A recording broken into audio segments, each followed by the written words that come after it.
I have this pointer, but okay. But I'm going to still jump up here instead.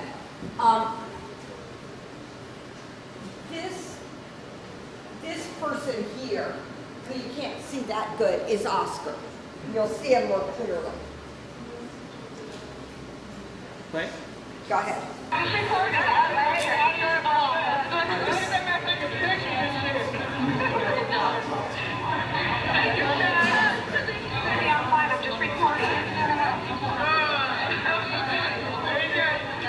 Okay, pause. That's Oscar standing up. That's Peroni, who's the cop there. You can see him before this. You can see before this that they're sitting there. They're just talking with each other. Everything is calm. Now Peroni comes over. The volume is not, let me tell you what the volume is on these so you know. The volume, these are videos taken from inside the train. So the noise that you hear is from inside the train. So we can't hear the exchanges between them. But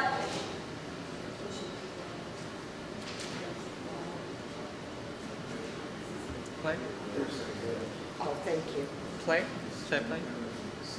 Yeah, okay. Thank you. Okay, let's keep going.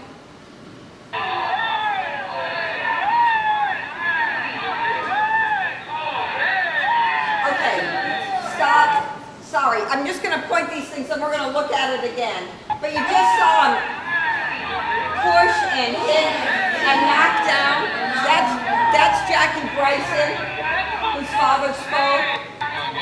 So there was one assault. Now you see him kicking Oscar. That's Peroni kicking him. Now they drop. They drop Jackie. They've got. Keep going. Keep going.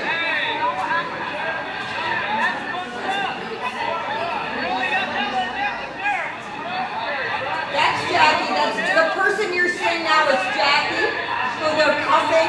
You see there's no resistance. There's nothing. Stop there. Okay, go back one little bit for me. I'm sorry. That's Peroni. The person who's being cuffed. Okay, you stop. Sorry. I just want you to see this because we're going to see it from another angle. But do you want to point him? Okay.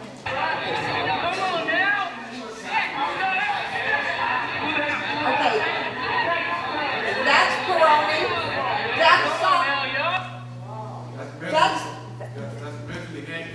That's miserably handcuffing Jackie.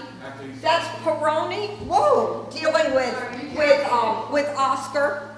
And what I want you to see when we play it again, and we're going to see it from another angle, you're going to see Oscar lifting himself up a little bit. And in this one, you can only see this hand, but you're going to see his hand come up. And in another one, you're going to see both hands up.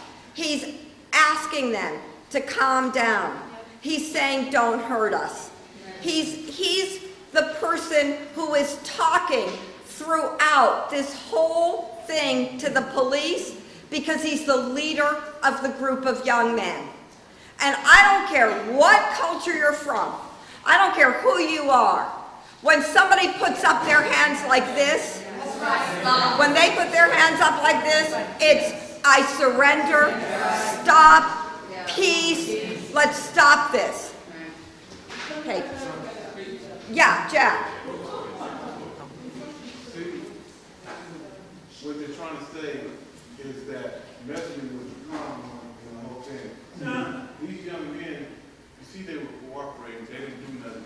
The first thing Wesley does is when he comes to the scene, he hits my son in the face like 3 to 5 times. And Oscar's like, man, what are you doing? Just be cool, man. So then he yanked up my son, and then they start working on Oscar. And that's what we're about to get to. Wesley is the one that killed Oscar. He's the one that hit my son like 3 to 5 times in the face. So the bald one is Peroni. He's not been charged with anything, nothing so far, Meserly is the one that was working over Jackie and is about to handcuff him. We're going to look at the whole thing again. We're just taking it a little bit slow so that when we go through it, you'll be able to see it better. Okay, let's keep going.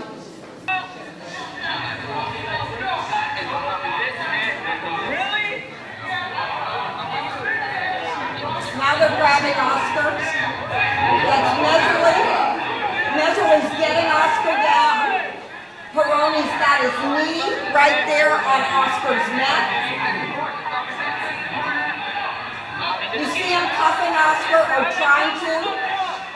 Oscar's hands are behind his back. Now,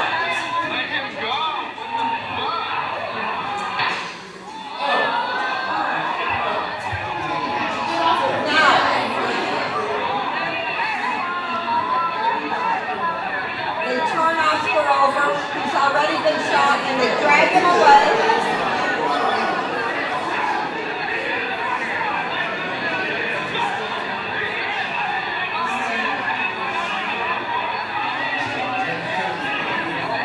The doors on the train shut, and they get the BART out. They try to grab any other camera phones they can, the police do, because from the minute that Oscar is shot, they're going into cover-up mode. And they want to get any other cell phones, any other pictures. I'm really, really sorry, but I want us to go through this again, because there are two other things I want you to notice when you look at this as we go through it again. First, that Oscar is completely down.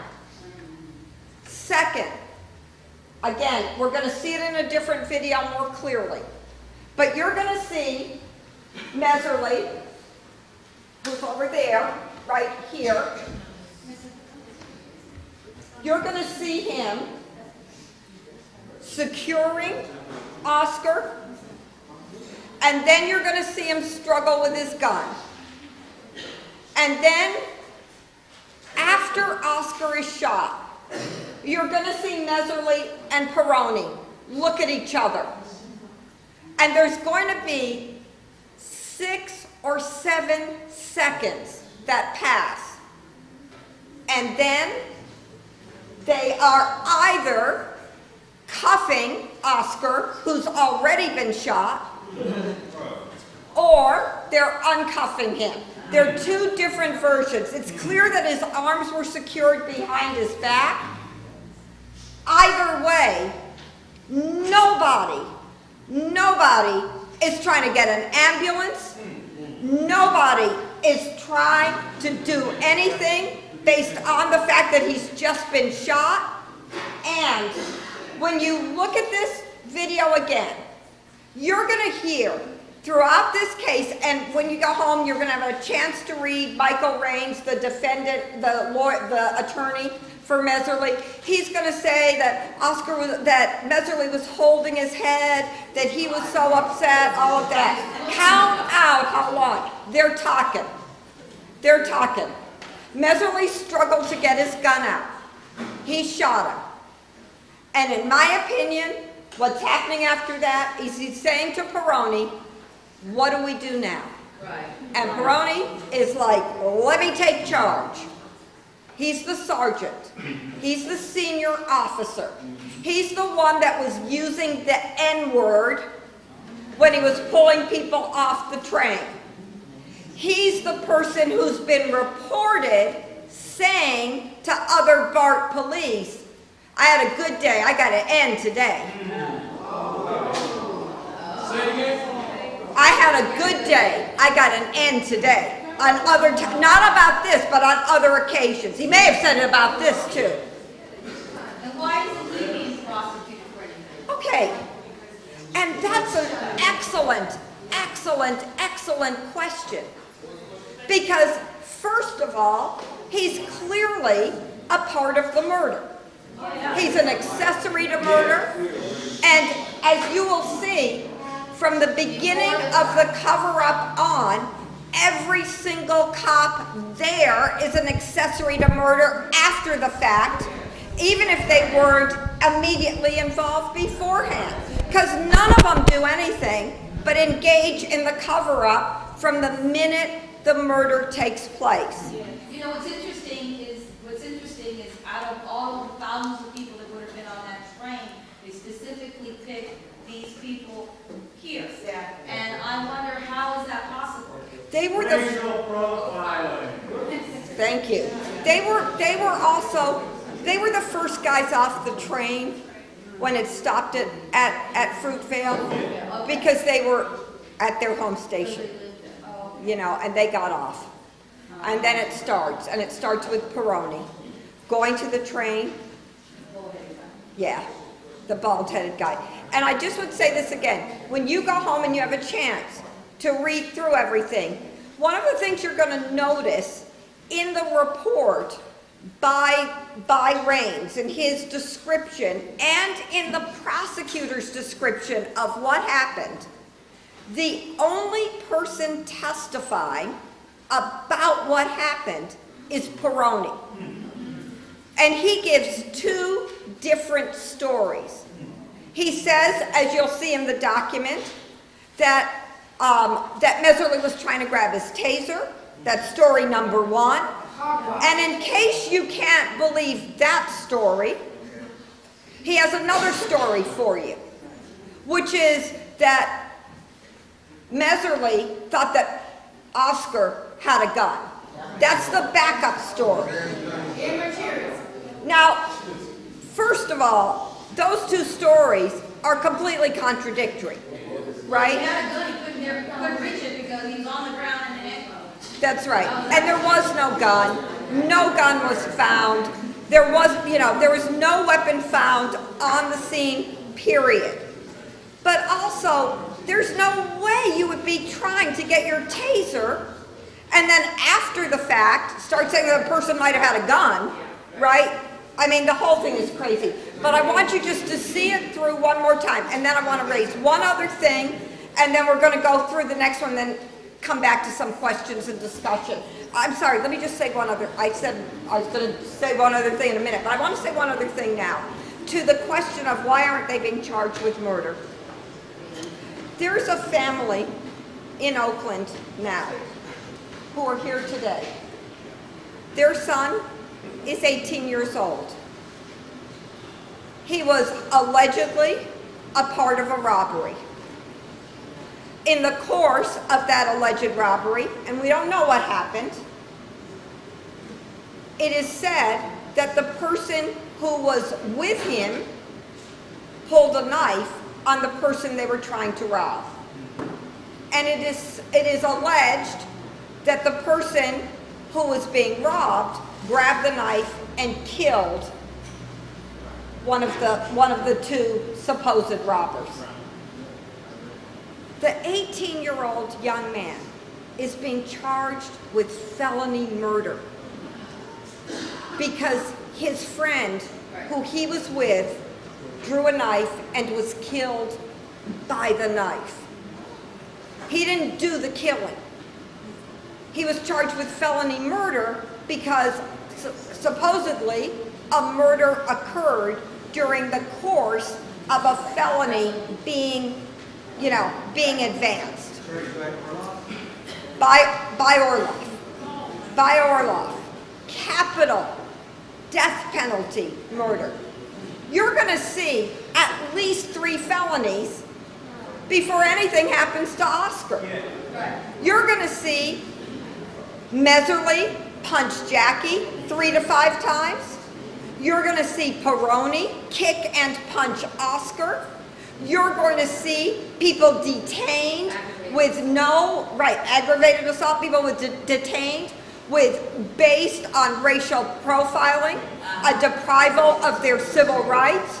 You're going to see a conspiracy of the police that we get to watch right on here, Peroni and Meserly talking about how to cover up the murder. And we were told by the prosecutor when we met with him and when we asked, why aren't you seeking capital murder in this case? Oh, because there wasn't any other felony.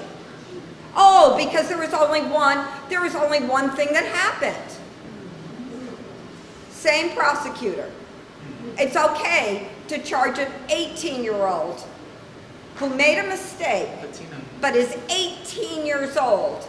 But you're gonna let these cops, who every single day have access to weapons and can do this over and over and over again with nothing, when you see them committing the felonies, the conspiracy, the profiling, all of it That they talk about. that they talk about, yeah. Let's watch this one more time.